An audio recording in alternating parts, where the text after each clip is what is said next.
नमस्कार, मैं हूं जगविंदर पटियाल। आज पब्लिक इंटरेस्ट में आपकी जेब की बात करनी है, क्योंकि ये आपका टाइम है, आपकी बात करनी है, आपकी जेब की बात करनी है। मैं आज अलादीन के चिराग के बारे में सोच रहा था, जिसे घिसाने से कभी सोना, कभी चांदी, कभी अशर्फियाँ निकलती थी। पुराने ज़माने में आपने देखा होगा कि जुदाई चिराग से ये सब संभव हो जाता था। लेकिन आप कहेंगे कि भाई ये कैसी बात करने लगा। आज हम बताएंगे आपको, हमारे रिपोर्टर ने एक ऐसे ही चिराग का पता लगाया है। ये मुंबई में बीएमसी की एक डील से मिलता जुलता है। एक प्लॉट को घिसा और वो 350 करोड़ रुपए का बन गया। सिग्नेचर स्टोरी में इस डील का फील आप लेंगे कि कैसे ये प्लॉट इतना महंगा बना। आपके फोन पर नौकरी, फ्रेंडशिप और कई तरह के झांसा देने वाले कॉल्स आते होंगे, रोज आते हैं, हमें भी आ जाते हैं। लेकिन अब बात नेशनल सिक्योरिटी की है। जम्मू कश्मीर में स्कूली बच्चों को सरहद पार से ऐसे मैसेज आ रहे हैं जिनकी डिटेल्स कंप्रोमाइज हो रही हैं।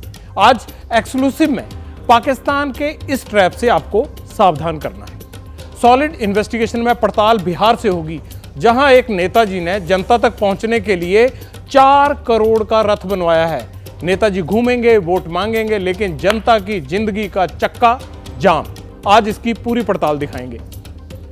आपने राम श्याम, सीता गीता जैसी जुड़वा बच्चों के कॉन्सेप्ट वाली फिल्में तो देखी होंगी। डबल रोल वाली होती थी ना, डबल रोल आ गया, हमने भी बहुत देखी है। अमिताभ बच्चन का डबल रोल मैंने तो बहुत सारी देखी है, सच में बताऊं। आमतौर पर 1 या 2 जुड़वा बच्चे होते हैं, लेकिन पंजाब में एक ऐसा स्कूल है जहां 47 जुड़वा बच्चे पढ़ते हैं और 2 तो ट्रिपलेट भी हैं। सोशल प्लेटफॉर्म पर इस स्कूल की दबा के चर्चा करेंगे। आज मजा आ जाएगा आपको भी।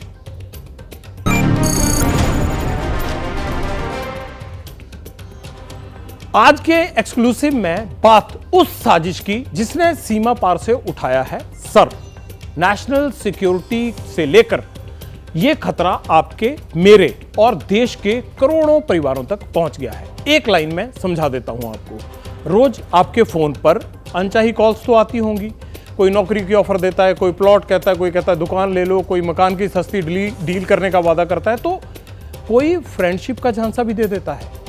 सोचा है कभी कि देश में कितने हाथों में मोबाइल फोन है, कितनी कॉल्स रोज आती होंगी। देश हाईटेक हो रहा है, इसमें कोई दो राय नहीं, लेकिन तकनीक को दुश्मन ने हथियार बना लिया, हमारा सीमा पार वाला। पता है कैसे? जम्मू के ही एक स्कूल में जब कॉल आई तो सबके कान खनके। स्कूल के बच्चों को मैसेज आ रहे थे सीमा पार से। बच्चे कहाँ पढ़ते हैं, किस स्कूल में पढ़ते हैं, उनके माता पिता क्या करते हैं, यानी हर जानकारी बहाने से, किसी न किसी बहाने से उनसे पूछी जा रही थी। जम्मू के स्कूल में पढ़ने वाले बच्चों के अलावा टीचर्स और उनके स्कूल प्रशासन को इसकी परेशानी हुई। उन्होंने कहा भाई ये इतनी कॉल अचानक क्यों आने लगी। सेना का इंटेलिजेंस विंग भी एक्टिव हुआ कि ये माजरा कुछ गड़बड़ है।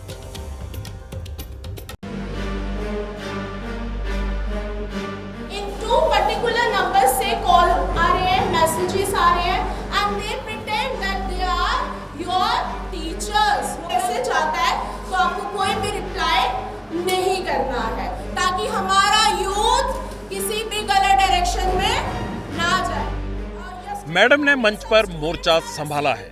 सामने पूरे स्कूल के बच्चे बैठे हैं, जो वहां पर जिक्र है सीमा पार से रचे गए षड्यंत्र का, जिसने स्कूल टीचर्स के साथ बच्चों का चैनो सुकून भी छीन रखा है। पूरा माजरा है क्या, बच्चे बता रहे हैं, जरा गौर से सुनिए। हमें बताया गया कि ये जो हमारी पाकिस्तानी एजेंसीज हैं, ये हमें फ्रॉड का शिकार बना रही हैं अपने। तो ये हमें मैसेज कर रही हैं कि ये हमारे स्कूल से आ रही हैं, तो हम अपने पर्सनल इन्फॉर्मेशन शेयर करने के साथ, जिस वजह से ये हमारे जो पर्सनल इन्फॉर्मेशन है ये लेके तो आगे हमारे देश के लिए बहुत बड़ा खतरा बन सकती हैं। ये एक बहुत बड़ा खतरा है हमारी कंट्री की सिक्योरिटी के लिए। तो हमें आगे से ध्यान रखना है कि कोई भी अगर हमें कॉल करे तो हमें कॉल पिक नहीं करनी। अगर हम पिक कर भी लें तो हमें अपनी इन्फॉर्मेशन, अपनी डिटेल्स, अपनी OTP, किसी भी तरह के फेक लिंक्स पे क्लिक नहीं करना है, ना ही अपनी कोई डिटेल्स उनसे शेयर करनी है। बच्चे क्यों घबराहट में हैं? क्यों टीचर्स परेशान हैं? बेचैनी की वजह है पाकिस्तान इंटेलिजेंस ऑपरेटिव एजेंसी, जिसके फेंके जाल में पूरा स्कूल फंस गया है। लेकिन कैसे? इसकी पूरी डिटेल्स स्कूल प्रिंसिपल के पास थी। इनको वो टीचर्स का नाम लेके, इवन वो how they know the teachers name, ये हमारे लिए अभी भी स्ट्रेंज बात है। बच्चों के नंबर उनके पास कैसे पहुंचते हैं वो भी हमारे लिए स्ट्रेंज की बात है। उसी ग्रुप में वो कहता है टीचर कि आपका टीचर बोल रहा हूँ, आपको ये करना है, आपको ये मैसेज करना है। इवन कुछ हमारे इधर बच्चे हैं जिनके पेरेंट्स डिफेंस में हैं, तो वो अब उनके बच्चे जो थे पेरेंट्स के बारे में उनसे पूछा जा रहा था। बच्चा इनोसेंट होता है, वो कुछ भी बोल सकता है, कोई भी इंफॉर्मेशन दे सकता है। हमने बच्चों को उसके लिए भी अवेयर किया। स्कूल वालों का हैरान होना लाजमी है, क्योंकि मसला बच्चों के साथ साथ देश की आंतरिक सुरक्षा से भी जुड़ा है। लेकिन पाकिस्तान ऐसा क्यों कर रहा है और इसके पीछे क्या मकसद है, इसका जवाब और भी चौंकाने वाला है। पाकिस्तानी खुफिया एजेंसी ISI जम्मू के इन छात्रों को निशाना बनाकर इनसे न केवल सैनिक स्कूलों की स्ट्रेटजिक लोकेशंस, सैनिक स्कूलों की टाइमिंग्स, बल्कि यहाँ पढ़ रहे बच्चों के माता पिता को लेकर अहम जानकारियां जुटा रही हैं। इन बच्चों से इनके घर, जो कि आमतौर पर कंटोनमेंट एरियाज में होते हैं और जहां पर आम लोगों का जाना निषेध रहता है, वहां की भी अहम जानकारियां निकाल रहे हैं। 8617321715 और 9622262167 ये 2 वो टेलीफोन नंबर हैं जिनसे बच्चों को लगातार कॉल आ रही हैं। इसलिए स्कूल में बोर्ड पर बच्चों को तफसील से समझाया जा रहा है कि ये नंबर खतरनाक हैं। बच्चे भी अलर्ट हो गए हैं। नंबर जो है ना वो हम सबको पता चल गया। मुझे लगता है कि हमें बहुत ज़्यादा अलर्ट रहना चाहिए, क्योंकि जो एजेंसीज है, पाकिस्तानी एजेंसीज, वो हमारे साथ हमारे जो कंट्री की यूथ है स्पेशल उनके ऊपर अटैक कर रही है। बाकायदा स्कूल ने एडवाइजरी जारी की है। ऐसी fake call, fake WhatsApp group से बच्चों को दूर रहने की हिदायत दी गई है। टारगेट स्कूल बना है, आप भी बन सकते हैं। इसलिए चौकन्ने रहना जरूरी है, क्योंकि सावधानी हटी और दुर्घटना घटी। समझ आया सबको? Very good. अगर टीचर बन के कोई बच्चों को फ़ोन करे तो वो बेचारे वैसे ही डर जाते हैं और सच सच बताने लगते हैं। अब ये क्या पता कि दुश्मन के लोग ये सब कर रहे हैं। सीमा पार से ये एक बड़ी साजिश है, एक तरह से साइबर अटैक है। इसलिए बड़ी टेंशन से अलर्ट रहने की सख्त ज़रूरत है। ध्यान रखना इसका। हमारे देश की आबादी 140 करोड़ है और इसमें करीब 115 करोड़ लोग मोबाइल यूज़ करते हैं। 104 करोड़ मोबाइल यूज़र्स जो हैं वो एक्टिव हैं, जो लगातार मोबाइल पे रहते हैं, और 73% आबादी मोबाइल फ़ोन जो यूज़ करती है उनका ये रहता है कि भाई हम लोगों ने किस तरह से अपनी तमाम जानकारियां, तमाम चीज़ें लेनी हैं। उन तमाम चीज़ों के बारे में ये हमने एक रिसर्च की है। 115 करोड़ मोबाइल यूज़र्स, एक्टिव 104 का बताया आपको, और 73% आबादी मोबाइल यूज़र्स है। स्कूल में जम्मू के बच्चों के साथ जो कुछ हुआ उसका दायरा बढ़ सकता है। ये आपको इसलिए सचेत कर रहे हैं हम। शिकार आप भी हो सकते हैं। ट्रैप में नहीं फंसना है। एक बात आप गांठ बांध लीजिए, फेक कॉल से बिल्कुल इंटरेस्ट ही नहीं लेना आपने। जब मतलब की नहीं है मत उसको अटेंड करो। मुद्दा पब्लिक इंटरेस्ट के साथ देश की सुरक्षा का भी है, इसलिए आपको खबरदार करना हमारा फर्ज है। अब ये जानिए कि देश में रोजाना एक मोबाइल यूजर्स के पास कितनी फर्जी कॉल आती हैं। एक सर्वे में 64% भारतीयों ने माना है कि रोजाना 3 से ज्यादा फेक कॉल उनके पास आती हैं। एक बंदा 3 कॉल आ गई। 95% ऐसे हैं जो DND यानी डू नॉट डिस्टर्ब सर्विसेज को बेकार मानते हैं। उनका मानना है कि यार ये ऑन कर दो ना, तब भी जिसने कॉल करनी है उसकी आ ही जाती है, क्योंकि DND के बाद भी अनचाहे फोन उन्हें आते हैं। रोजाना आने वाली फेक कॉल्स में 21% फाइनेंस से रिलेटेड होती हैं। भाई साहब ये ले लो, ये कर लो। 51% माफ कीजिएगा। ये सब होता है, लेकिन कैसे, कौन करता है ये सब, कौन है इस खेल के पीछे? सवाल तो आपके मन में भी यही आ रहा होगा जो मेरे मन में, भाई ये कौन गड़बड़ कर रहा है? नंबर किसको दिया, किसको नहीं दिया, किस अनजान कंपनी से डाटा शेयर कर दिया, किसने कर दिया? तो फिर जानकारी लीक कैसे हो रही है? ये कैसे लोगों तक हमारे नाम, पते, टेलीफोन नंबर जा रहे हैं? मैं आपको एक लाइन में समझाता हूं। जब आप किसी भी सोशल मीडिया प्लेटफॉर्म पर गैर सरकारी एप्लीकेशन या फिर वेबसाइट पर जाते हैं, कुछ भी खोल लिया जाके, कुछ भी कर दिया है ना, तो कुछ ना कुछ आप अपनी जानकारी शेयर करते हैं कि मैं इस एज का हूं, मैं इस नाम का हूं, या मैं ये इस वेबसाइट से जुड़ा हुआ हूं। जैसे ही मोबाइल नंबर, आपकी उम्र, लोकेशन और पता कुछ भी बताता है, वो आपका एक तरह से लीक होने का खतरा बढ़ जाता है। वैसे मैं कोई साइबर एक्सपर्ट नहीं हूं, ये सब मैं बता रहा हूं जो जानकारी है, लेकिन बात आपके मतलब की और पब्लिक इंटरेस्ट की भी है। इसलिए एक्सपर्ट से वो सारे सवाल मैंने पूछे, मेरे साथियों ने पूछे, जिनसे आपको फायदा होता हो, तभी तो ये आपका टाइम होगा। इंडिया के जितने भी इंपॉर्टेंट लोग हैं उनको अपनी डिटेल नहीं यूज़ देनी चाहिए, डिस्क्लोज नहीं करना चाहिए, और साथ में अगर उनका फेसबुक पे अकाउंट है उसमें लिखेंगे कि मैं लेफ्टिनेंट जनरल हूँ या मैं DRDO का साइंटिस्ट हूँ, तो नेचुरली उसको टारगेट किया जाएगा। ये उनकी सेफ्टी भी के लिए बड़ा ज़रूरी है, और पाकिस्तान के ऐसे इसी काम पे लगी है। और इससे बचने का तरीका है कि आप सोशल मीडिया के कुछ प्लेटफॉर्म्स हैं उससे दूर रहिए। व्हाट्सएप ग्रुप अगर आप सर्विस में हैं तो उससे दूर रहिए, सिर्फ अपने रिलेटिव्स या फ्रेंड्स उनके साथ कांटेक्ट रखिए। आपको एक बात और समझनी होगी, मौजूदा वक्त सूचना क्रांति का है। इस दौर में जानकारी ही सबसे बड़ा हथियार है। अभी इस हथियार पर दुश्मन नजर लगाए बैठा है, पाकिस्तान की बात कर रहा हूं, लेकिन कैसे दुश्मन कैसे आपकी पर्सनल लाइफ में ताक झांक कर रहा है, यह भी आपको बता देता हूं मैं। इंटरनेट पर मौजूद आपका जो डाटा है ना, उसको देखिए। कंपनियों की लापरवाही से यह लीक हो सकता है, ये वजहें बता रहे हैं हम कैसे लीक होता है। हैकर्स जो हैं वो अटैक कर सकते हैं, इस पे सर्वर पर अटैक करते हैं। फिजिकल या रिमोट एक्सेस से डेटा चोरी हो सकता है। क्रिमिनल नेटवर्क की कमियां ढूंढते हैं, मतलब क्रिमिनल जो है वो नेटवर्क की कमियां देख के अपना काम कर देते हैं। कर्मचारी को मोहरा बना लेते हैं, किसी भी कंपनी का कर्मचारी पटा लेंगे, उसको काबू कर लेंगे और फिर आपको जो जानकारी चाहिए वो ले लेंगे। डार्क वेब पर डेटा की बिक्री, यानी इससे फायदा लेने वाले आपका डेटा बेच सकते हैं, चाहे वो किसी भी एजेंसी हो, चाहे आपने कहीं भी इन्वेस्टमेंट की हो, उसके जरिए ये सब करते हैं। अब आपका सवाल होगा, आखिर सरहद पार बैठा दुश्मन हमारा डेटा किस तरह चुरा सकता है? मैं तो अपने घर में हूं, वो कैसे चुरा लेगा? कई सोच रहे होंगे, मैंने भी एक दो बार सोचा। हमने ये सवाल एक्सपर्ट से ही पूछ लिया, भाई ये बताओ कि वहां बैठे ये लोग ये कांड कैसे कर सकते हैं, तो वो ही बताएंगे आपको। Way of finding out about the other person. आप हेलो हेलो कर रहे हैं, they will do your voice recording, they will do all that they can. And अगर आपके अकाउंट्स के साथ आपको कोई गेम में फंसाने की कोशिश करेंगे, आपको फ्री ऑफर देने की कोशिश करेंगे, आपको कहेंगे कि आपको इतना इनाम मिला है, आप अपना अकाउंट नंबर दे दीजिएगा, मैं आपका पैसे डाल दूंगा। And then people are tempted, वो टेम्पटेशन में आदमी फंस जाता है। अच्छा, एक और बात, क्या देश में डेटा चोरी होने का खतरा तेजी से बढ़ रहा है? इसकी भी काफ़ी रिसर्च हमें करनी पड़ी, तो कई नई नई चीज़ें पता लगी। ये हम एक्सपर्ट तो हैं नहीं, हमने भी ये जानी। 2021 में साइबर क्राइम के 52,974 लोग शिकार हुए। 2021 में लास्ट डाटा ये अवेलेबल था जो हमने ढूंढा। ये 2020 की तुलना में 5.9% तकरीबन ज़्यादा है। 21 में ज़्यादा हुआ।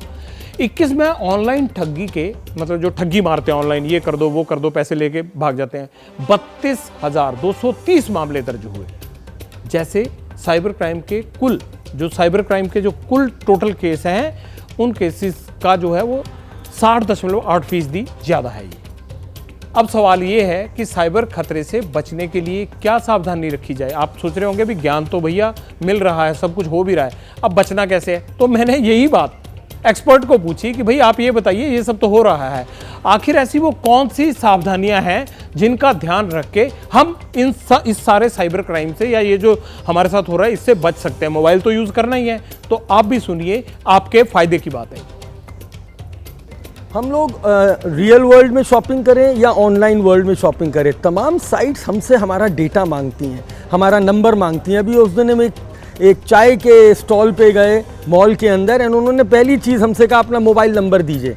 तो यहाँ पे ये एक यूज़र को, कंज्यूमर को ये रियलाइज़ करना चाहिए कि आपका डेटा आपका निजी डेटा है, आप उसे जगह जगह नहीं बांटते फिरेंगे। और यही वो हॉटस्पॉट एरियाज़ होते हैं जहाँ से ब्रीचेस होते हैं और डेटा लीक होते हैं और गलत लोगों के पास पहुँच जाते हैं और वो इसका फिर गलत इस्तेमाल करते हैं।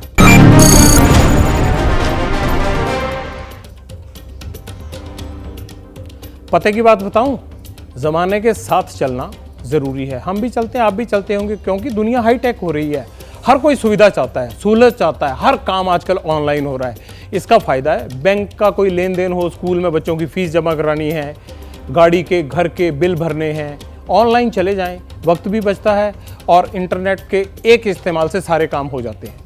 लेकिन इन सब के बीच डेटा शेयर होने का चांस फुल रहता है पूरा।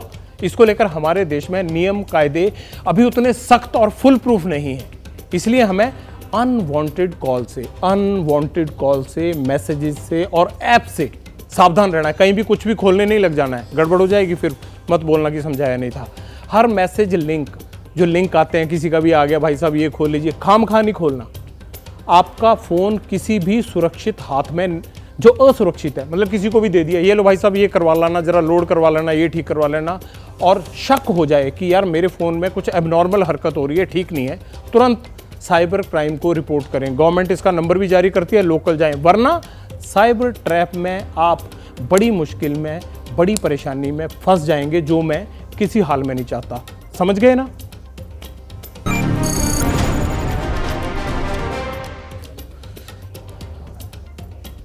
अब सिग्नेचर स्टोरी की बात कर लेते हैं, लेकिन पहले आपसे एक सवाल है, क्या कोई ऐसी स्कीम है जो सिर्फ 8 साल के अंदर आपको 3 करोड़ को, आपके जो 3 करोड़ रुपए उसको 350 करोड़ रुपया बना दे? आप कहेंगे यार क्या हो गया, ये कैसी हिली हिली बातें कर रहा है। कोई ऐसा शेयर, कोई ऐसी इन्वेस्टमेंट प्लान, कोई ऐसा फार्मूला, कोई ऐसा फंड जो मालूम हो आपको?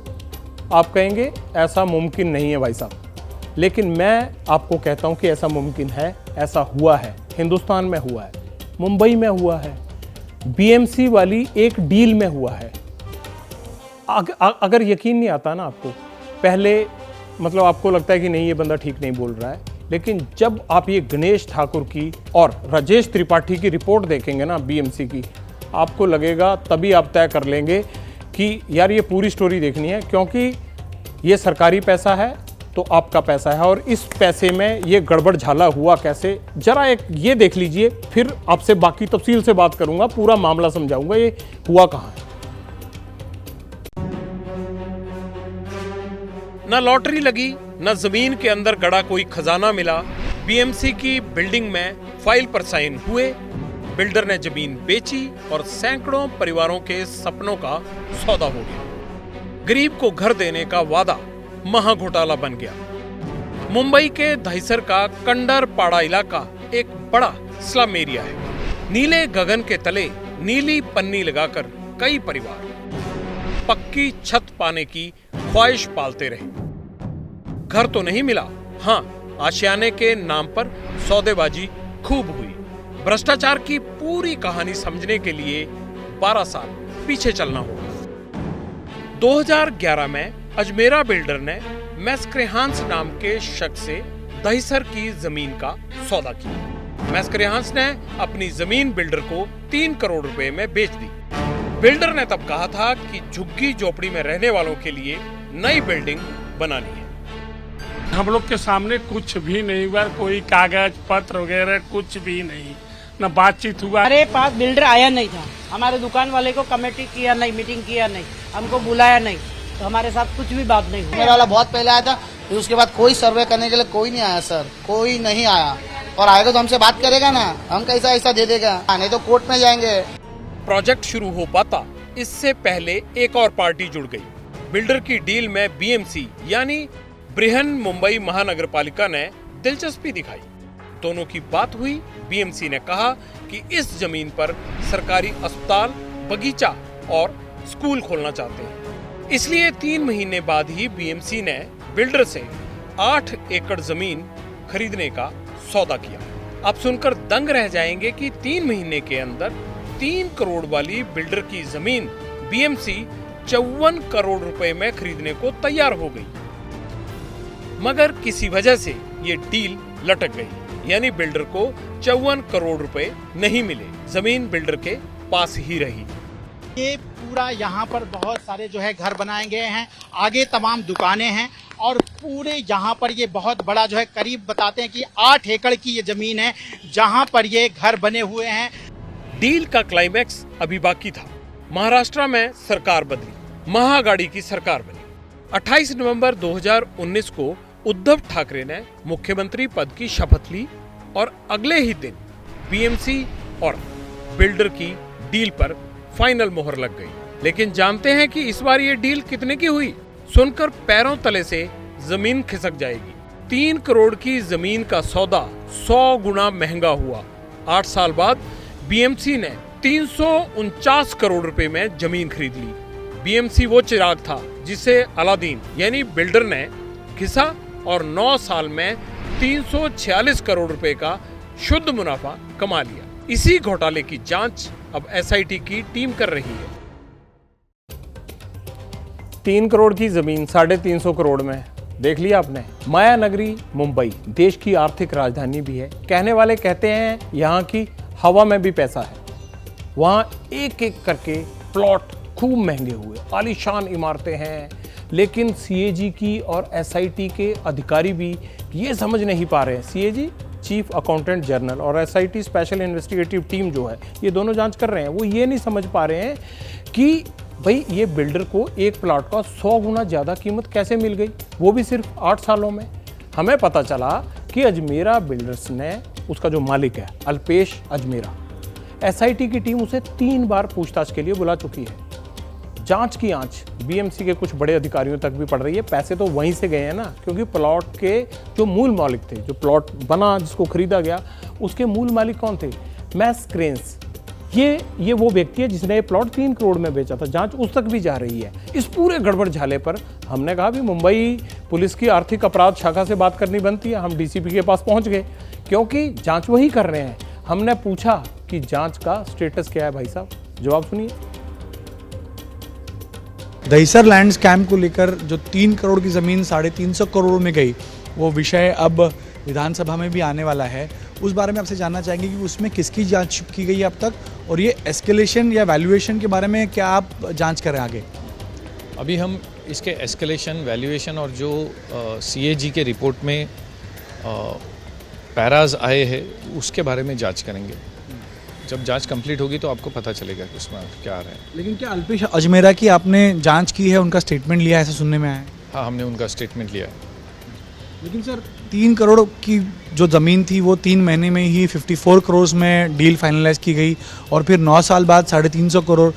कहा यह भी जा रहा है कि बीएमसी के तत्कालीन कमिश्नर प्रवीण परदेशी ने इसका विरोध भी किया था। तो ये जांच, क्या इसमें कुछ तथ्य सामने आ रहे हैं कि घोटाला किस प्रकार हुआ है? ये सब जो आपने पॉइंट्स बोले, इसी पॉइंट्स को लेके हमारी तफ्तीश चलेगी। तो जैसे जैसे पॉइंट्स सामने आएंगे उसको लीगली वी विल वेट, उसके बाद में उसका कंक्लूजन निकले। मोटे तौर पर 2 चीजें समझ आ रही हैं मुझे इस खबर में पूरी में। पहली ये कि महाराष्ट्र सरकार जो पुरानी सरकार के वित्तीय गड़बड़ियों की जांच करा रही है कि भाई साहब पिछलों ने क्या क्या किया था, जरा जांच कर लो। बीएमसी के बड़े सौदे जो जांच के दायरे में हैं, उसी दौरान जो जांच के सौदे हुए ना पिछली सरकार के, वो दायरे में हैं उसके एसआईटी के। 3 करोड़ की जमीन 3.5 करोड़ रुपए में खरीदने का मामला मुंबई पुलिस की टेबल पर है। 350 करोड़ रुपए की, 3 करोड़ की 350 करोड़ में बिकी। पूछताछ के राउंड शुरू हो चुके हैं, अब कंक्लूजन की तरफ बढ़ रही है बात। और दूसरा मुद्दा मुझे ये समझ में आ रहा है कि 100 गुना कीमत वाले इस गड़बड़ झाले में बीएमसी का किरदार सबसे डाउटफुल है। चूंकि गड़बड़ी के वक्त बीएमसी में जो है वो उद्धव सरकार जो है वो शिवसेना का कब्जा था, उद्धव आ चुके थे, सीएम बन चुके थे, इसलिए जांच की आंच मातोश्री तक भी जा सकती है। पुलिस को भी आपने सुन लिया है, अब इसमें शासन का क्या कहना है, पहले उस पर गौर कर लेते हैं। कशा प्रकारे त्या काळामध्ये महानगरपालिका हे भ्रष्टाचाराचं कुरण होतं की अंधळा दळतो आणि कुत्रा पीठ खातो, या म्हणीप्रमाणे त्या ठिकाणी जाणीवपूर्वक अंधत्व पत्करून अनेकांना कशा प्रकारे पीठ खायला दिलं जात होतं हे यातनं स्पष्ट होत आहे। पण ही केवळ झाकी आहे, असे अनेक घोटाळे बाकी आहेत। सिग्नेचर स्टोरी बिना फैक्ट्स के पूरी नहीं होती। जिस बीएमसी पर 3 करोड़ के प्लॉट को 349 करोड़ रुपए में खरीदने का आरोप है, उसकी पूरी पिक्चर को समझना जरूरी है। बीएमसी देश की सबसे अमीर नगरपालिका है। बीएमसी का बजट 52,619 करोड़ रुपए का है। देखिए, कई तो सरकारों का भी इतना नहीं होता। ये इतनी बड़ी रकम है कि भारत के कई जो छोटे मोटे राज्य होते हैं ना बेचारे, उनको जोड़ लेना तो बीएमसी का पलड़ा उनसे भी भारी हो जाता है।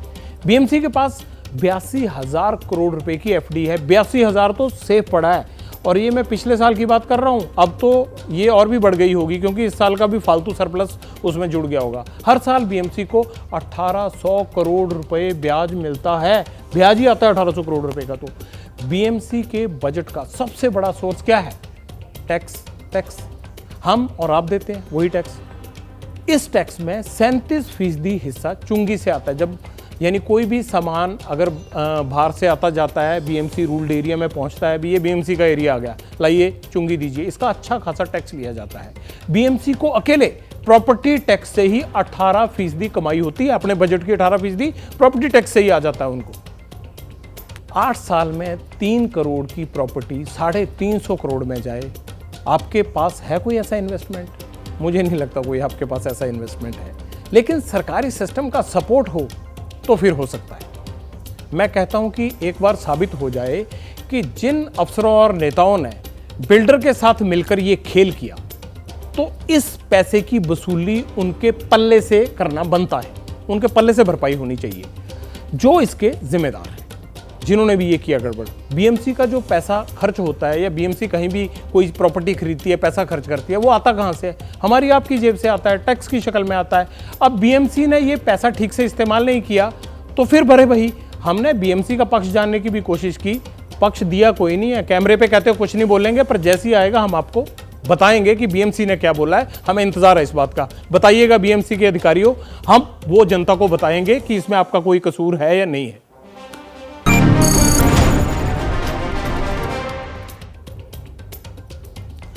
दो 2002 में फिल्म आई थी देवदास, याद तो होगी आपको, देखी भी होगी आपने। फिल्म में शाहरुख, ऐश्वर्या, माधुरी, मतलब सारे बड़े स्टार थे। लेकिन स्टारों से भी ज्यादा इस फिल्म में इनके सेट की चर्चा हुई थी। भी बड़े भव्य आलीशान सेट हैं। देवदास की शूटिंग के इसी तरह के 6 सेट बनाए थे, बड़े आलीशान उन्होंने, जैसे आप देख रहे हैं स्क्रीन पर। 21 बरस पहले, अब आप अंदाजा लगाएं, 21 साल पहले 50 करोड़ की बनी थी ये। 20 करोड़ के तो सिर्फ फिल्म में सेट ही थे। जिन लोगों ने फिल्म देखी या जिनको थोड़ा बहुत इसका ज्ञान ना रहा हो कि यार देखी थी पर भूल गए, ये सीन मैं इसीलिए दिखा रहा हूँ कि आपकी यादें तरोताज़ा हो जाएं कि बहुत भव्य और बड़े शानदार सेट है। आपको पता है ये सेट किसने डिज़ाइन किए थे? आपको लगेगा कहाँ देवदास पे पहुँच गया मुंबई से जाता जाता। अब कहानी में अगला मोड़ आएगा। मुकेश सहनी हैं जिन्होंने ये डिज़ाइन किए थे। पहले फिल्मों के सेट डिज़ाइन करते थे, अब नेता हैं, तो अपना रथ भी उन्होंने डिज़ाइन किया है। अब आए, आप लोगों के मुद्दे पे आ गया है। इनके रथ की कीमत है 4 करोड़ रुपए। इस रथ पर आने के लिए ही मैंने देवदास के पथ की कहानी सुनाई है आपको।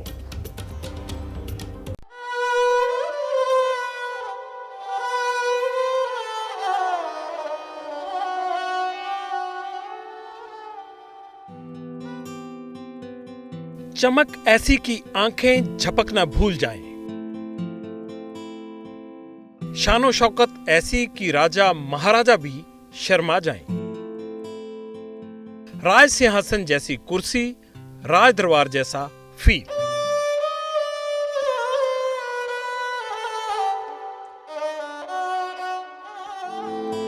Mini kitchen, internet section, hitech washroom, dressing table, अलमीरा और गजब की लाइटिंग। और सब पर भारी है 18 कैरेट गोल्ड से बना 5 किलो का मोर, जिसकी कीमत जोड़े तो 2.25 करोड़ के आसपास है।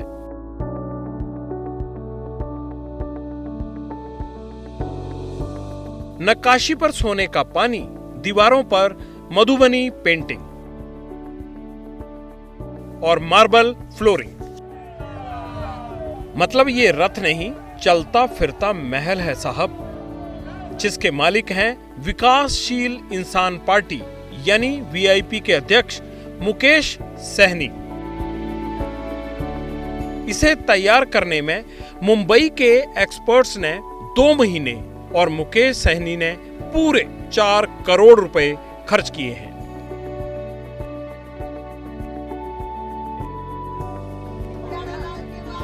लोकसभा चुनाव सिर पर है, इसलिए नेताजी बिहार, झारखंड और उत्तर प्रदेश की यात्रा पर है। 100 दिन में 80 जिले टच करना है।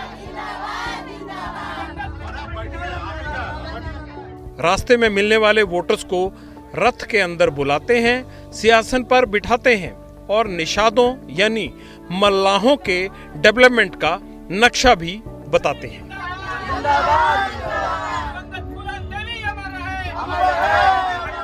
मल्लाह का बेटा खाली मछलियां नहीं मारेगा, आगे भी मारेंगे।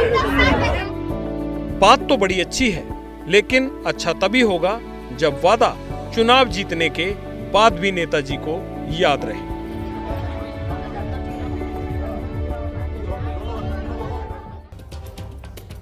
देखा रथ, था ना शानदार। बिहार और झारखंड में घूम रहा है। रथ देखकर मेरी तो आंखें चौंधिया गई। जिन लोगों के लिए मुकेश सहनी 4 करोड़ रुपए के रथ में घूम रहे हैं वोट के चक्कर में, उनकी जिंदगी का पहिया कैसे घूम रहा है, घूम भी रहा है या अटक गया है कहीं पे, ये चेक करने के लिए साहनी साहब के उन इलाकों में पड़ताल करना बड़ा जरूरी था जहां नेताजी अपने बड़े बेस का दावा करते हैं। हम बिहार के सरसा, सहरसा, दरभंगा, इन तमाम इलाकों में गए। आप पूछेंगे कि इन्हीं 2 जगह पर क्यों गए भाई, और क्यों नहीं गए कहीं पर? सहरसा इसलिए गए हम क्योंकि सिमरी बख्तियारपुर उनकी कर्मभूमि है और दरभंगा उनकी जन्मभूमि। दरभंगा में नेताजी का पुश्तैनी घर है, एकदम फिल्मी स्टाइल में, लेकिन घर के आगे की सड़क एकदम गड्ढों से भरी हुई और बाकी सड़कें भी बेहाल। हमारा मकसद क्या था? हमारा मकसद ये था कि ये रथ तो घूम रहा है, लेकिन देखें जिस जनता से वोट मांग रहे हैं उनकी जिंदगी का रथ घूम रहा है या नहीं, तभी तो पड़ताल करेंगे ना। ये सोने का ये लटके झटके दिखा के, भाई जनता का भी इतना सोचो ना। उनको सड़क नहीं मिलती, आप रथ घुमा रहे हैं। 2020 से 2022 के बीच में 15 महीने सहनी साहब बिहार के मंत्री भी रहे हैं, लेकिन लगता है कि उन्हें डेवलपमेंट का वक्त ही नहीं मिला। 1 साल बहुत कम होता है। खुद 4 करोड़ के रथ में घूम रहे हैं, लेकिन दरभंगा के लोग टूटी सड़कों पर धक्के खा रहे हैं। समाज के लिए कुछ नहीं किए हैं, वो अपने खाली झोला भरते हैं। जात के लिए कोई नहीं देखना चाहता है। जात का ही बहुत बड़ा दुश्मन है ये मुकेश सहनी। भूतपूर्व मंत्री पे गर्व था इस बात को, जो मल्लाह समाज का एकलौता बेटा सन ऑफ मल्लाह निकला, लेकिन वो अपने स्वार्थ में विलीन हो गए, समझे। इसके चलते हम लोग जो है बहुत चाहते हुए भी उनको नहीं चाहते हैं। सहरसा खगड़िया को मुकेश सहनी साहब अपनी कर्मभूमि बताते हैं। 2019 का लोकसभा चुनाव खगड़िया से ही लड़े थे। 2020 का विधानसभा चुनाव सहरसा में सिमरी बख्तियारपुर सीट से लड़े थे, हार गए। हमें लगा कि इस बार जीत के लिए जोर लगा रहे होंगे, तो इलाके में कुछ ना कुछ तो काम किया होगा, इसलिए हम पहुंच गए। पर हमें क्या पता था कि तस्वीर उल्टी।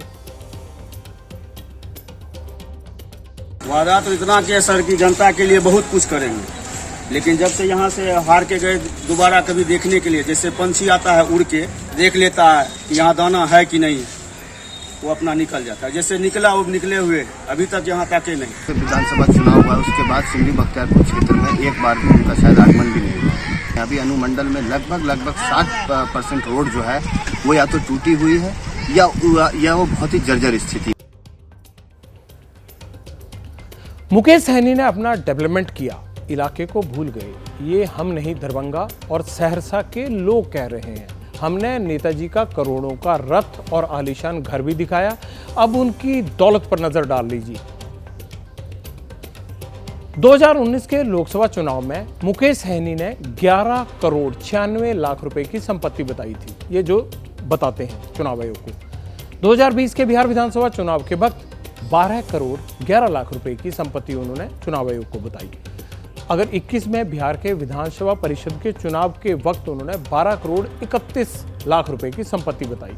अब 2022 में जब बिहार के मंत्रिमंडल में गए, मंत्री बनाया गया, तब नीतीश कुमार की सरकार के वो सबसे धनवान मंत्री थे।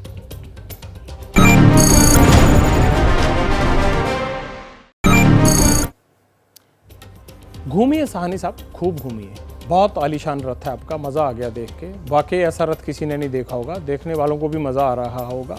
कोई कमी नहीं छोड़ी है, आपके पास भी किसी चीज़ की कमी नहीं है, रथ में भी नहीं छोड़ी। लेकिन थोड़ा सा इन लोगों के विकास के रथ के बारे में सोचिए, जिनका पहिया मुझे पंचर दिख रहा था अभी। कब तक ये लोग आपकी शान और शौकत पर वोट देते रहेंगे? इनकी भी उम्मीदें हैं, इनकी भी आशाएं हैं। वैसे 4 करोड़ रुपए आप जनता के विकास पर खर्च करते ना, बच्चों की पढ़ाई के लिए कुछ करते, लोगों के वहाँ पर जो है वो सोशल वेलफेयर के लिए कुछ करते, मुझे बहुत ही अच्छा लगता। शायद आपको यूं घूमना भी ना पड़ता, जनता चलकर आपकी चौखट पर आती अगर आपने उनके विकास पर इतने पैसे खर्च दिए होते, आपका गुणगान करती और वोट भी देती। ये मेरा सुझाव है।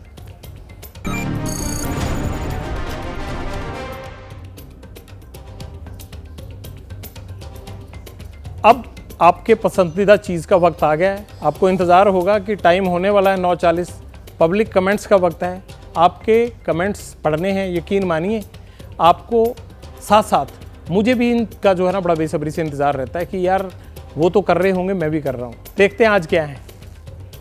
सुनील जी लिखते हैं, why such coverage not getting for the Dalit victim of West Bengal, is media afraid of? No no no no भैया, हम किसी से नहीं डरते, आप टेंशन मत लीजिए, आप देख ही रहे हैं, डरने की क्या बात है, आपके हित की बात कर रहे हैं। चाणक्य सिंह लिखते हैं, I appreciate ABP news for the covering the Manipur story, that's the way a true news channel should work.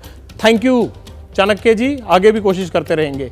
Raju Das क्या लिखते हैं, दिल से एबीपी न्यूज़ को थैंक्स, जब तक इनको इंसाफ ना मिले ऐसा दिखाते जाओ। पक्का दिखाते जाएंगे राजू जी, आप लिखते जाइए, हम दिखाता जाएंगे।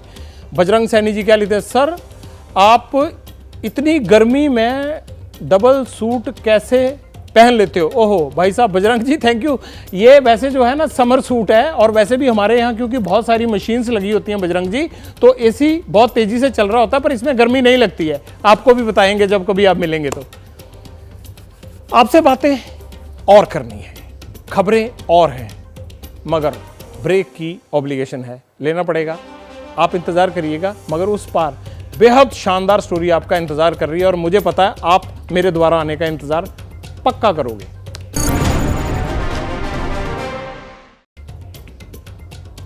कैसा लगा आज का शो?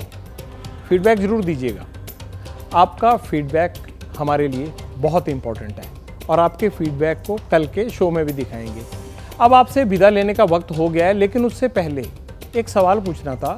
आप कितने जुड़वा भाई बहन को जानते हैं? आप कहेंगे 1 या 2, लेकिन पंजाब में एक स्कूल है जहां 47 जुड़वा बच्चे पढ़ते हैं। मैं तो इस खबर से हैरान रह गया, देखेंगे तो आप भी हैरान रह जाएंगे। देखनी जरूर है, अभी आएगी मेरे जाने के बाद। कल रात 9 बजे पब्लिक इंटरेस्ट में आपसे फिर मुलाकात होगी। तब तक के लिए नमस्कार।